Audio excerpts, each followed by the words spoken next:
Ambassador Lisa Carter stared at the message on her screen for the third time that morning. She could hardly believe what she was reading. The words seemed too good to be true, yet there they were, glowing softly in the dim light of her office. The Galactic Council wanted humanity to help solve their biggest problem in decades. They were asking Earth to send representatives to their most important peace summit ever. Lisa had dreamed of this moment since humanity first made contact with alien civilizations. 5 years ago, she picked up her coffee mug and took a long sip.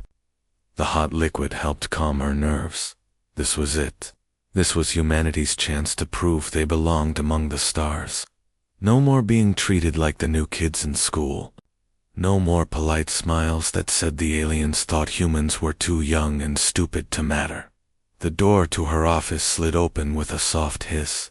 Captain Jake Morrison walked in, his military uniform crisp and clean as always. Jake was the kind of man who made everything look easy, even when Lisa knew it wasn't. His sandy brown hair was perfectly styled, and his blue eyes showed the sharp intelligence that had made him the youngest captain in Earth's space fleet. "You called for me, Ambassador?" Jake asked, settling into the chair across from her desk. Lisa turned her computer screen so he could see the message. "Read this and tell me I'm not dreaming." Jake leaned forward and read silently. His eyebrows rose higher with each line. When he finished, he sat back in his chair and whistled softly. "Holy hell, Lisa, they really want us there? That's what it says. The Galactic Council is having their first major crisis in 50 years. And they want us to help fix it." Lisa couldn't keep the excitement out of her voice. 2 of their member species have been fighting over mining rights for decades, the Zephyrians and the Vortani. Both sides have supporters, and the whole council is split right down the middle. Jake nodded slowly. "And they think we can solve it, because we're neutral. We don't have any friends or enemies yet." "Exactly. We're the perfect mediators because we don't care who wins. We just want everyone to get along." Lisa stood up and walked to the window. Outside, she could see the launch pads where Earth's newest starships sat ready for their next missions. "This could change everything for us, Jake. If we pull this off, humanity will have a real voice in galactic politics." "What do we know about these Zephyrians and Vortani?" Lisa pulled up another file on her computer. "The Zephyrians are aquatic. They live in huge underwater cities and communicate through some kind of water-based sound system. Very peaceful people, according to our files. They've never fought a war in their entire recorded history. And the Vortani, crystalline beings. They grow like living rocks and can share thoughts with each other through touch. Also completely peaceful. That's what makes this whole thing so strange. Neither species has ever shown any aggressive behavior before. But they both claim those 3 star systems are vital to their survival." Jake frowned. "If they're both so peaceful, how did this turn into such a big problem?" "That's exactly what we need to find out." Lisa sat back down and pulled up a star chart. 3 systems glowed red in the display.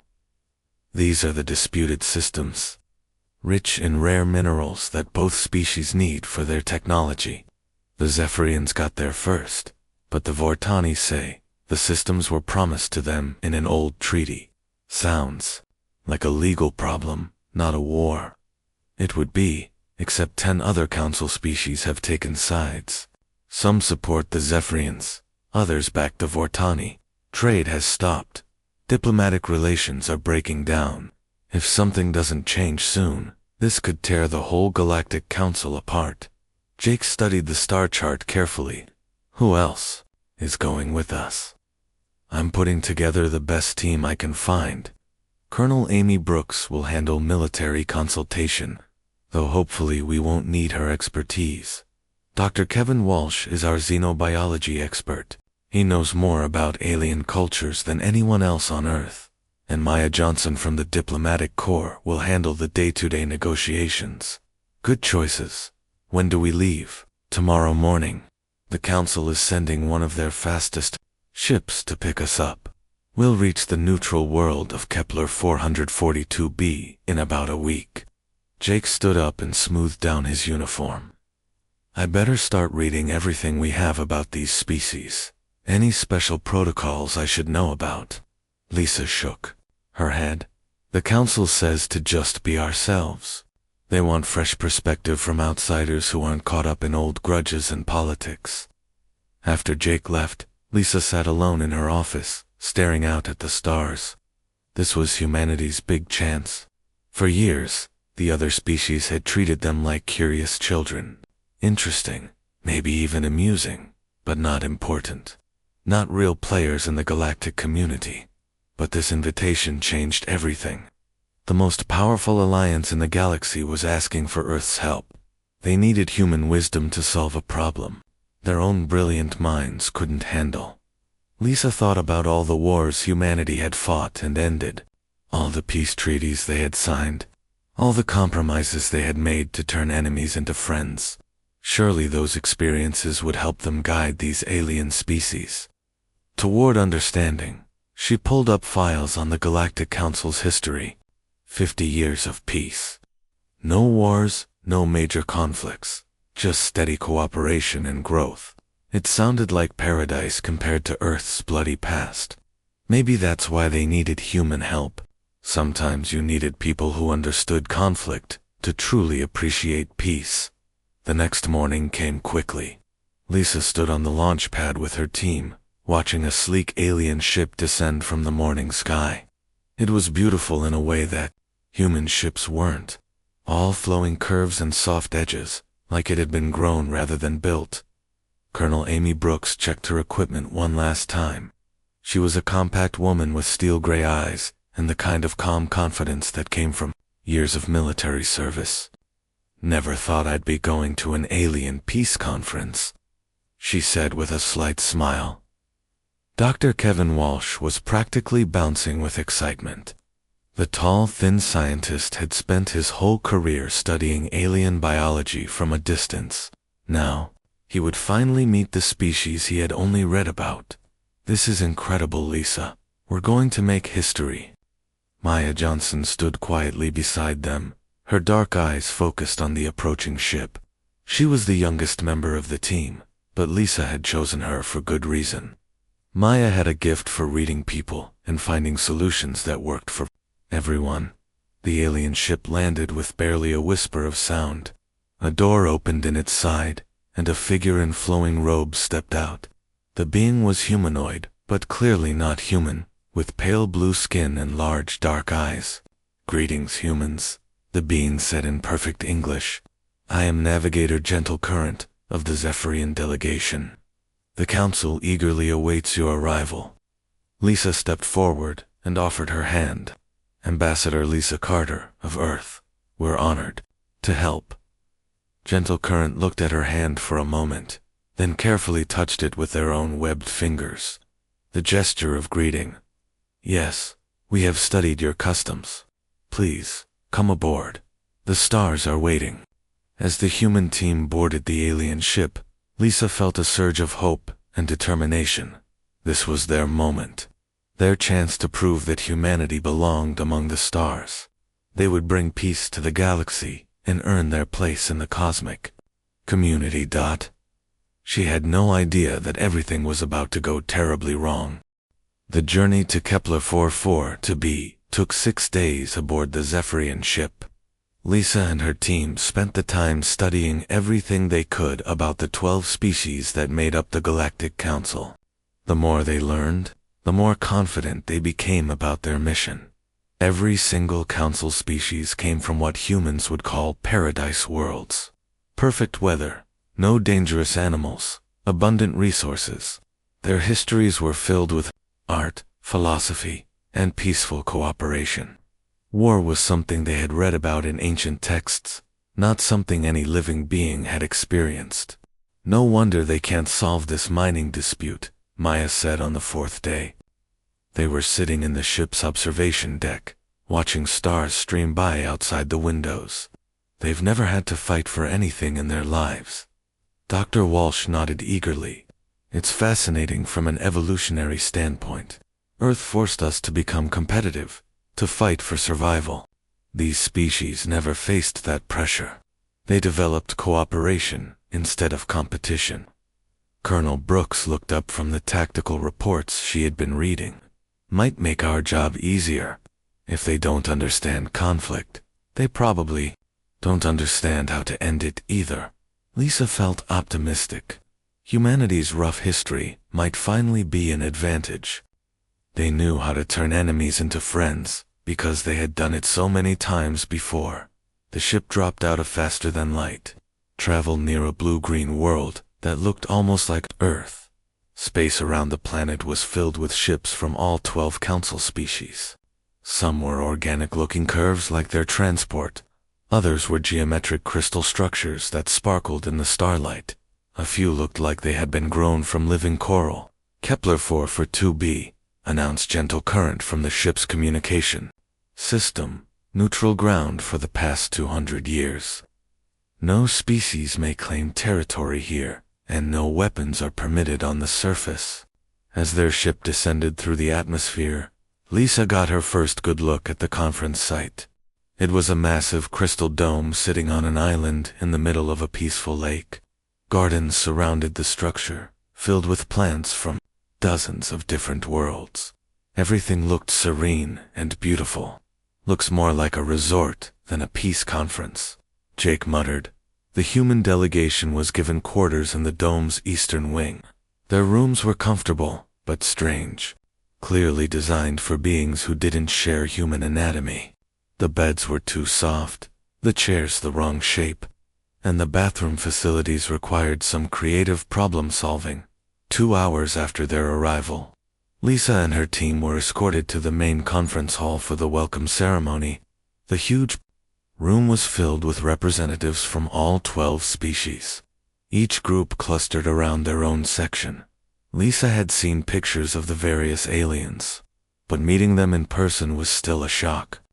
The Zephyrians moved like they were swimming through air, their blue skin shimmering in the dome's soft light. The Vortani looked like walking sculptures of living crystal, refracting rainbow patterns across the walls as they shifted position. Other species were equally exotic. The Thornlings resembled mobile plants with flower-like heads that changed color as they spoke. The singers were bird-like creatures whose voices created harmony even in normal conversation. The builders looked like intelligent insect colonies, thousands of small beings working together as a single entity. Honored representatives sat a tall, elegant being with silver skin and 4 arms. I am Council Speaker Harmony of Means. We welcome the humans to our gathering. Please, introduce yourselves, so that all may know who speaks for Earth. Lisa stepped forward, feeling the weight of hundreds of alien eyes upon her. I am Ambassador Lisa Carter. With me are Captain Jake Morrison, Colonel Amy Brooks, Dr. Kevin Walsh, and Diplomatic Specialist Maya Johnson. We are honored to help find peace between the Zephyrian and Vortani peoples. A ripple of movement went through the assembled aliens as Lisa offered her hand to Harmony of Minds. The council speaker looked at the outstretched hand with obvious confusion. The human greeting ritual, whispered Dr. Walsh. Harmony of Minds carefully touched Lisa's hand. Lisa gave what she thought was a friendly, confident handshake. The alien immediately pulled back, their silver skin flushing darker. Such, strength. Harmony of Minds, said in a voice that seemed slightly shaken. From the Zephyrian section came a sound like water flowing over rocks. Lisa realized it was their way of communicating alarm. The crystalline Vortani began resonating with a high, sharp note that made everyone else in the room uncomfortable. Is there a problem? Lisa asked, confused by the reactions. No problem, said Harmony of Minds quickly. We simply did not expect such force in your greeting. Please, tell us about your world. We are curious about the planet that produced such unique beings. Dr. Walsh stepped forward with obvious excitement. Earth is a fascinating world from an evolutionary perspective. The constant environmental pressures forced life to develop remarkable adaptations for survival. Environmental pressures? Asked a Thornling representative, their flower head shifting to a worried orange color. Oh yes, Dr. Walsh continued enthusiastically. Ice ages, volcanic eruptions, asteroid impacts, massive extinction events. Life on Earth has had to survive some incredible challenges. Take predators, for example. On Earth, species constantly evolved new ways to hunt and kill each other. The result is an amazing arms race of predator and prey adaptations. The room fell silent. The only sound was the soft humming of the dome's environmental systems. Hunt and kill, whispered a singer, their melodic voice cracking with horror. Well, yes. That's how evolution works on Earth. Survival of the fittest. Species compete for resources, territory, mates. The strong survive and pass on their genes. Dr. Walsh looked around the room, finally noticing that every alien present was staring at him with what could only be described as terror. Captain Morrison tried to help. What Kevin means is that competition drove innovation on Earth. For example, humans developed persistence hunting. We would chase prey animals for hours or even days until they collapsed from exhaustion. It required incredible endurance and cooperation. The horror in the room deepened. Several aliens moved back from the human delegation. You hunted other living beings? Asked Flosinger, Aqueous Prime, the lead Zephyrian representative. For food. Humans are omnivores, Colonel Brooks said matter-of-factly. We eat both plants and meat. It's quite efficient, actually. Allows us to survive in almost any environment. Avortoni representative. Crystal mine. Resonance 7 began vibrating at a frequency that made the other crystals in the room ring in sympathy. They consume other life forms. They are predators. Maya Johnson, finally realizing how badly this was going, stepped forward with her hands raised peacefully. I think there's been a misunderstanding. Humans don't hunt anymore. We farm our food. Now, we're civilized. But you still possess the predator adaptations, said Harmony of Minds, their forearms folding defensively across their chest, the forward-facing eyes for tracking prey, the strong grip for holding struggling victims, the pack coordination for surrounding and isolating targets. Lisa felt the situation spinning out of control. We're not here to hunt anyone. We're here to help solve your mining dispute. Mining? Repeated Aqueous Prime. The words seemed to float through the water like medium around the Zephyrian. You understand resource competition. You have fought for territory before. Well, yes, Lisa admitted. Humans have had conflicts over resources in the past, but we learned to resolve them peacefully through negotiation and compromise. Conflicts, said Resonance 7. Wars, some of them were wars, yes, but that's behind us now. We use diplomacy to solve problems. The crystal being's vibration shifted to an even more disturbing frequency. They admit to warfare. They speak of it casually, as if violence is normal. Dr. Walsh tried one more time to explain. Violence was part of our evolutionary past, but it's also what taught us the value of peace. Humans fight fiercely, but we also form strong bonds with our allies. We protect what we care about. Fight fiercely, repeated a thornling, their flower head, now deep red with alarm. Protect through violence, added a singer. The room erupted in a cacophony of alien voices. Water sounds from the Zephyrians, crystal harmonics from the Vorteni, color changes from the Thornlings, discordant notes from the singers. The other species joined in with their own expressions of distress. Harmony of Minds raised all four arms for silence. When the room quieted, they looked directly at Lisa with an expression that might have been pity or fear. Honored humans, they said formally, we thank you for your honesty about your nature. However, we must now ask you to remain in your quarters, while the council considers how to proceed. Guards will escort you to ensure your comfort and safety. Guards? Jake asked, his military instincts suddenly alert. For everyone's safety, Harmony of Minds clarified. We must discuss what we have learned about your species. As the human delegation was politely but firmly escorted from the hall, Lisa heard fragments of worried conversation in a dozen alien languages. Words like predator, dangerous, and death world kept appearing in the universal translation. Back in their quarters, the humans sat in stunned silence. "Well," said Colonel Brooks finally, "that could have gone better." Dr. Walsh looked miserable. "I ruined everything. I thought they would find our evolutionary history interesting." "It's not your fault, Kevin," Lisa said, though her voice was heavy with disappointment. We think so differently from them. They've never had to fight for anything in their lives." Maya stared out the window at the peaceful gardens below. "They're afraid of us. They think we're monsters." Jake stood by the door, listening to the sounds of activity in the corridor outside. "There are definitely guards out there. I count at least 6 different footstep patterns." "What do we do now?" Dr. Walsh asked. Lisa looked around at her team. These were some of Earth's best and brightest, and they had just been treated like dangerous animals. The dream of humanity taking its place among the galactic community was crumbling around them.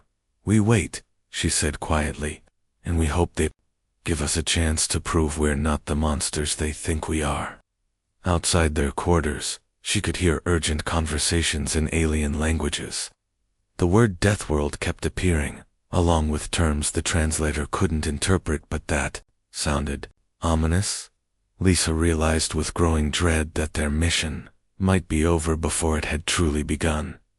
3 days passed before the humans were allowed out of their quarters.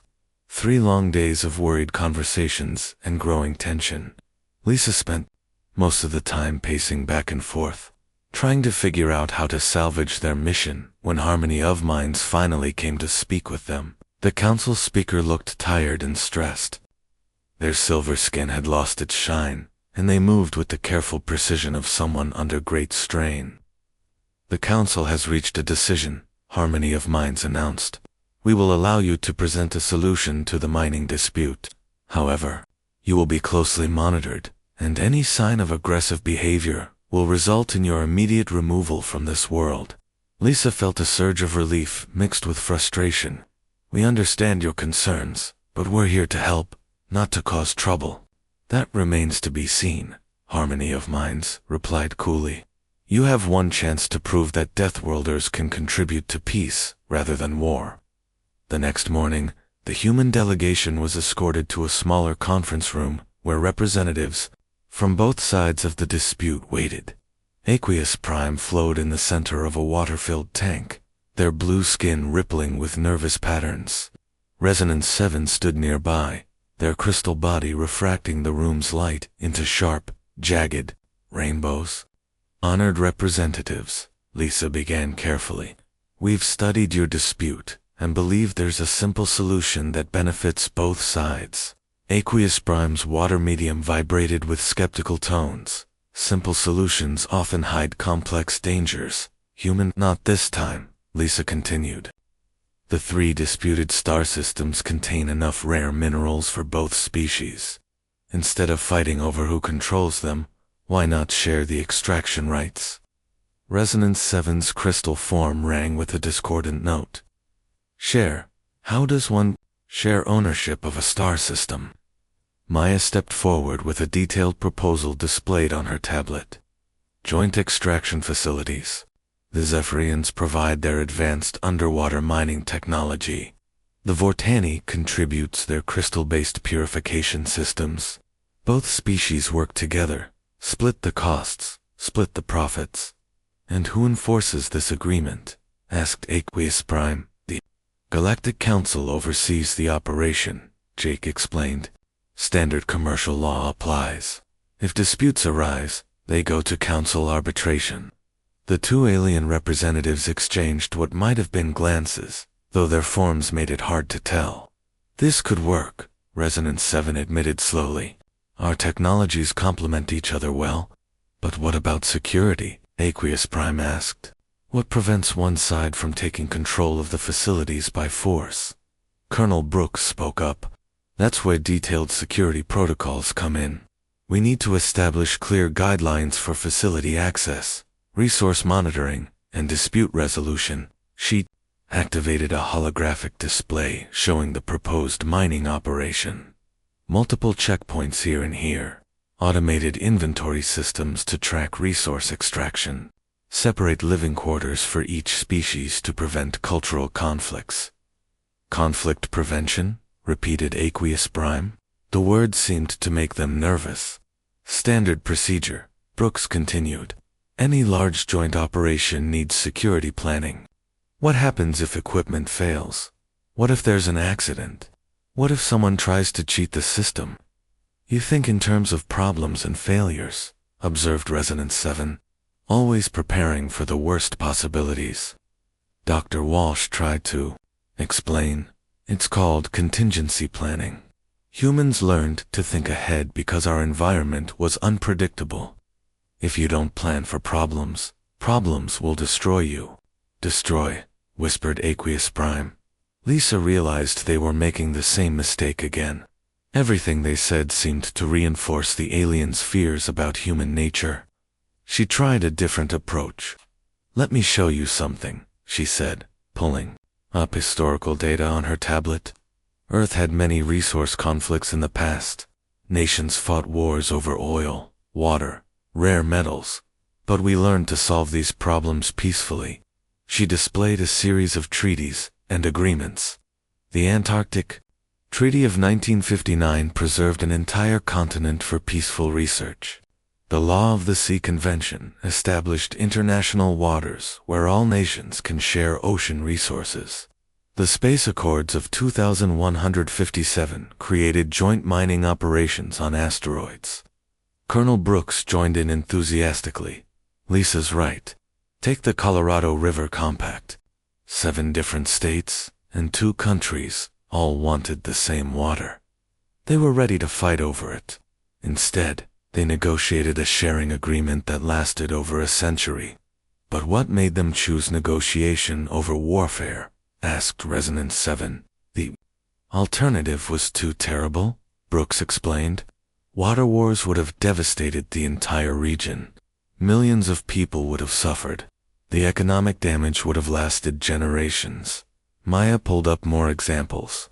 The European coal and steel community. The Middle East water agreements. The Amazon preservation accords. Every time, the pattern is the same. Potential conflict, followed by negotiation, followed by lasting peace. You speak of warfare as if it's normal, Aqueous Prime observed, as if violence is always lurking beneath the surface of your negotiations. It was, for a long time, Lisa admitted. But that's exactly why we became so good at preventing it. When you know how destructive conflict can be, you work harder to avoid it. Dr. Walsh activated another display showing Earth's history. Human civilization spent thousands of years learning to choose cooperation over competition. We made mistakes, sometimes terrible ones, but we learned from them. The display showed images of ancient battles, medieval sieges, world wars, and finally, space-age peace treaties.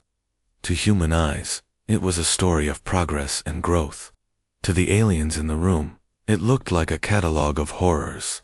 You fought with metal blades, Resonance 7 said in a voice filled with crystal-sharp fear.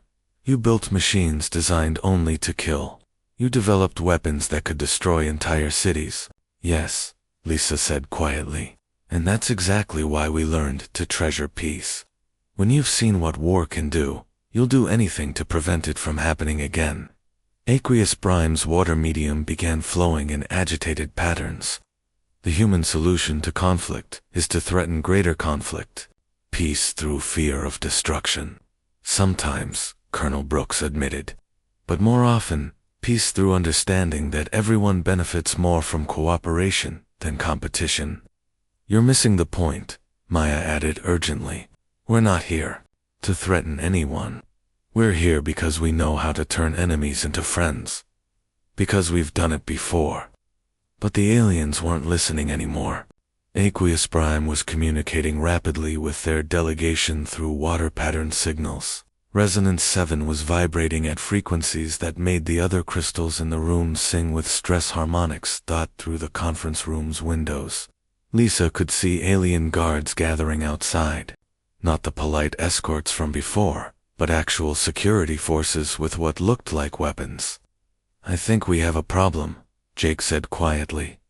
The door to the conference room slid open, and Harmony of Minds entered with a full council security detail. Their forearms were held in what was obviously a defensive posture. "The emergency session has been called," Harmony of Minds announced. "All council members must return to their delegations immediately." "Emergency session?" Lisa asked. "What emergency?" "You are the emergency," Aqueous Prime said, their voice carrying through the water medium with cold finality. "The council has realized that bringing Deathworlders to a peace conference was a mistake." "We haven't done anything wrong," Maya protested. "You exist," Resonance 7 replied. "Your very presence changes the nature of every negotiation. You think in terms of conflict, security, contingencies. You prepare for war, even when discussing peace." Colonel Brooks stood up slowly, her hands visible and non-threatening.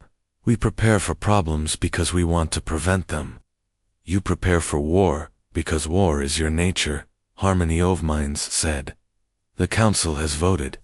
The mining dispute will be resolved through traditional methods. Your services are no longer required." "What traditional methods?" Dr. Walsh asked. "Partition," Aqueous Prime announced. "The three systems will be divided. The Zephyrians will control 2, the Vortani 1. "But that's not fair," Lisa protested. "The Vortani need those resources too." "Fair is better than the alternative," Resonance 7 said. "We have seen what happens when Deathworlders involve themselves in resource disputes. We choose inequality over annihilation." Lisa felt her heart sink. They had come here to bring peace, and instead they had created fear. The aliens were choosing an unfair solution over a good one, simply because humans had suggested the good one. "You're making a mistake," she said desperately.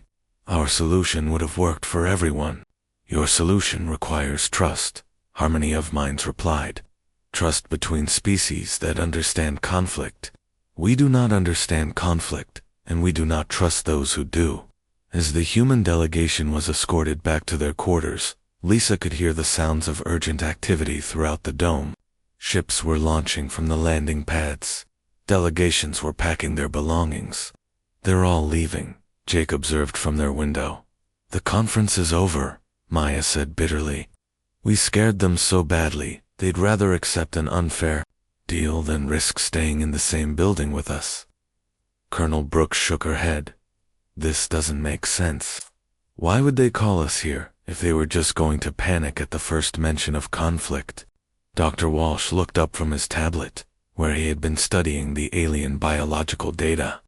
"Maybe they didn't know what they were asking for. Maybe the idea of Deathworlders was just theory to them until they met us face to face." Lisa stared out at the peaceful gardens below. Somewhere in this beautiful place, 12 alien species were making decisions about humanity's future, and from the looks of things, those decisions wouldn't be good. "We need to figure out what's really going on here," she said finally, "because something about this whole situation doesn't add up." Outside their window, the last of the alien ships lifted into the afternoon sky, leaving the humans alone on the neutral world with their guards and their growing fears about what came next. Lisa's plan was simple in concept, but dangerous in execution. The human team would split up and contact the remaining delegates on the planet. They had perhaps 6 hours before the hegemony ships moved in for the final phase of their plan. "Remember," Lisa told her team as they prepared to leave their quarters, "we're not trying to convince them we're harmless. We're trying to show them that being dangerous and being evil are two different things." Maya took the eastern wing, where the Thornling and Singer delegations were housed. Dr. Walsh headed for the crystalline Vortani, hoping his scientific approach could break through their conditioning. Colonel Brooks, despite Lisa's protests, insisted on confronting the remaining hegemony representatives directly. Lisa and Jake made their way to the underwater sections, where the Zephyrians had established their temporary habitat. "This feels like a terrible idea," Jake muttered, as they descended into the flooded lower levels of the dome. "Most good ideas feel terrible at first," Lisa replied, checking the breathing apparatus that would let her survive in Aqueous Prime's aquatic environment. They found the Zephyrian leader floating in a large tank, their blue skin flickering with patterns of distress. Around them, other Zephyrians moved in agitated circles, their water speech creating a constant stream of worried sounds. "Ambassador Carter," Aqueous Prime said, as Lisa and Jake entered, "you should not be here. The hegemony has declared you dangerous." "That's exactly why we need to talk," Lisa said, activating her underwater communication system. "Aqueous Prime, has your species ever faced extinction?" The question seemed to surprise the Zephyrian leader. Their skin patterns shifted to curiosity, mixed with confusion. "Extinction? No. Our world has always been stable." "Why do you ask?" "Because humans have multiple times, and we learned something important from those experiences." Lisa moved closer to the tank, her movements calm despite the breathing apparatus. "The most dangerous beings aren't the ones who fight for conquest. They're the ones who fight for survival." Jake picked up the thread. 6 hours from now, the hegemony ships are going to attack this planet. They'll claim they're protecting the galaxy from dangerous Deathworlders, but they're really protecting their own power. "You know this how?" Aqueous Prime asked. "Because it's what powerful groups always do when someone threatens their control," Lisa explained.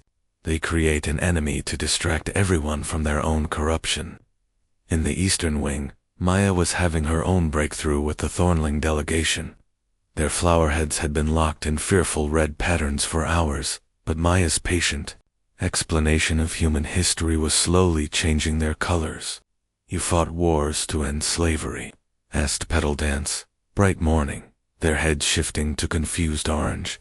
"The worst war in our history," Maya confirmed. "Humans killing other humans to free people they had never met. Because some things are worth fighting for, but fighting causes death. How can death bring freedom?" Maya pulled up images from Earth's history. "Sometimes freedom dies if no one fights for it. The humans who ended slavery weren't fighting because they loved war. They were fighting because they loved justice more than they feared death." Meanwhile, Dr. Walsh was making progress with the Vortani through pure scientific analysis. "The conditioning shows up clearly in your brain scans," he explained to Resonance 7. "Artificial fear responses triggered by specific stimuli. Someone's been manipulating your emotions. The crystal beings form rang with uncertain notes. You can prove this. I can show you the neural pathways. The conditioning is sophisticated, but it leaves traces." Walsh displayed his data. "Look here. Natural fear responses follow specific patterns. This artificial enhancement stands out like a beacon. Who would do such a thing?" Resonance 7 asked. "Someone who benefits from keeping the council divided and afraid," Walsh replied. "Someone who doesn't want new voices challenging the old order." Colonel Brooks had the most dangerous assignment. She found the remaining hegemony representatives in the dome's command center, coordinating with their ships in orbit. "Colonel Brooks," said Wisdom Keeper, Dark Thought, leader of the architect's species that formed part of the hegemony. "You should not be here. Neither should you," Brooks replied calmly. "This is supposed to be neutral ground. Neutrality is a luxury the galaxy can no longer afford," Dark Thought said. "Your species represents an existential threat to galactic peace. Because we're good at fighting? Because you make others good at fighting." Dark Thought activated a holographic display showing human history. "Everywhere your species goes, conflict follows. You spread the virus of aggression to peaceful worlds." Brooks studied the display carefully. "That's an interesting interpretation of the data, but you're missing something important." "What?" "You're showing every human conflict, but ignoring every human peace treaty. You're showing every human war, but ignoring every human alliance. Brooks pulled up her own data. Yes, humans fight, but we also make friends out of enemies better than any species in known history. Propaganda, dark thought, dismissed. Fact, Brooks countered. Check the records. How many species has the Galactic Council welcomed in the last century? None. The Council is complete. Exactly. You've created a closed system where only the original 12 species have a voice. But humans formed a global government from hundreds of separate nations. We turned enemies into allies, competitors into partners. Back in the Zephyrian habitat, Lisa was reaching the crucial point of her argument. Aqueous Prime, in 1 hour. The hegemony ships will begin their attack. They'll destroy this facility and everyone in it, then claim we Deathworlders started a war. Why, tell me this. What can we do to stop them? You can stand up to them, Jake said. You can choose to. Trust us instead of fear us. Trust predators. Aqueous Prime's water medium rippled with uncertainty. Trust protectors, Lisa corrected. Aqueous Prime, has anyone ever protected your people? Has anyone ever risked their life for a Zephyrian they didn't know? No, we have never needed protection. You need it now. Lisa looked directly at the alien leader, and we're offering it. Not because we want to control you, but because it's the right thing to do. Maya's persuasion of the Thornlings reached its climax as the flower people finally began to understand human nature. You fight to protect others, Bright Morning said, their heads shifting to cautious yellow. Even others not of your species. Especially others not of our species, Maya confirmed. That's what makes us human. We adopt causes that aren't our own. Dr. Walsh was showing Resonance 7, the final piece of evidence, when the Vortani leader finally understood. The mining dispute, the crystal being said, their form ringing with realization. It was never real. Both sides were manipulated into fighting, Walsh confirmed.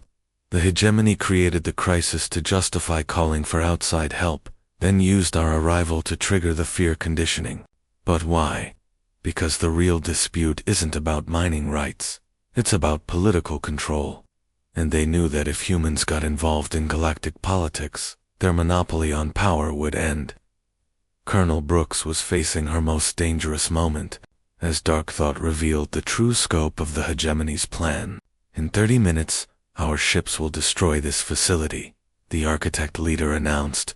All evidence of human involvement will be eliminated. Earth will be quarantined as a dangerous world, and the galactic order will be preserved.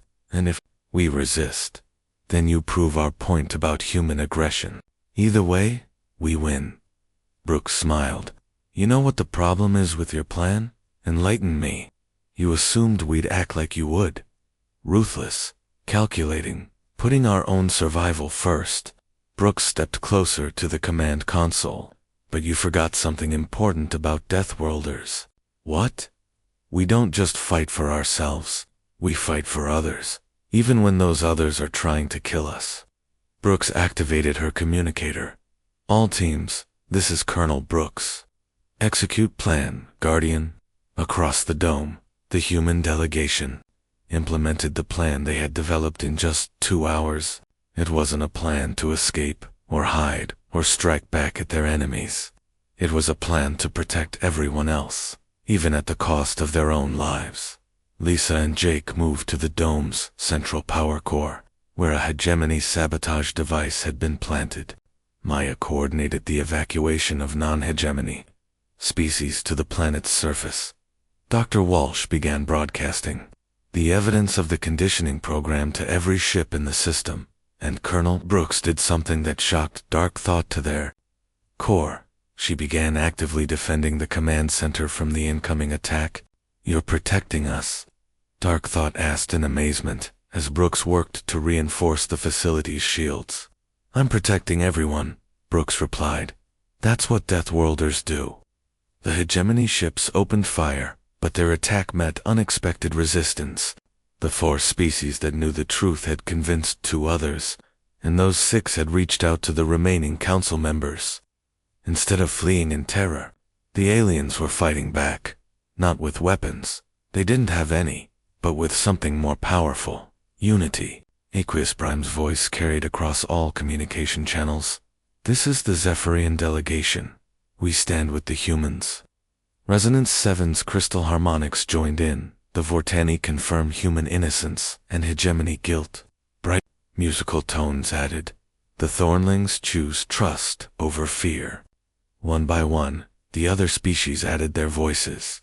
Even some hegemony members, horrified by their leader's actions, began to rebel. The attack faltered as the hegemony ships found themselves facing unified opposition instead of scattered fear. For the first time in galactic history, the Council species were working together against their own government. In the command center, Dark Thought stared at the displays in shock. This is impossible. You've turned our own people against us. We didn't turn anyone, Brooks said calmly. We just showed them who you really were. The battle ended not with explosions, but with surrenders. One by one, the hegemony ships powered down their weapons and prepared to face justice for their crimes. 6 months later, Ambassador Lisa Carter stood before the reformed Galactic Council as they voted on humanity's application for membership. The vote was unanimous, but not because of fear or manipulation. It was unanimous because 12 different species had seen what humans would do to protect others. Earth is accepted as the 13th member of the Galactic Council, announced the new council speaker, Aqueous Prime, with full voting rights and the special designation of protector species. After the ceremony, Lisa stood in the observation deck of the new council station, looking out at the stars. Jake joined her, along with the rest of her team. So what now? Maya asked.